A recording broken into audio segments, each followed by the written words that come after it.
36-godišnja porodilja Ana P. iz Vrnjačke Banje, koja je preminula od posljedica koronavirusa u 8. mesecu trudnoće, iza sebe je ostavila dete od nepune 2 godine.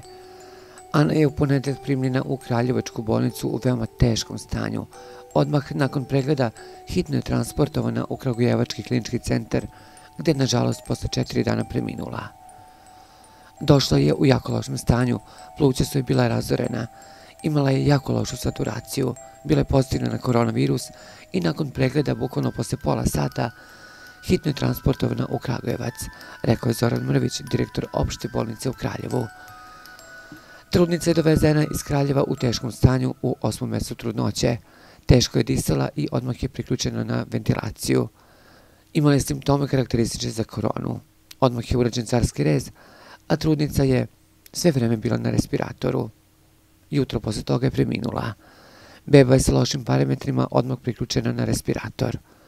U nešto je boljem stanju, ali je dalje na respiratoru. Pratimo konstantno njeno stanje, rekao je Slobodan Milisavljević, direktor kliničkog centra Kragujevac. Prema nezvaničnim informacijama, Ana nije bila vakcinisana.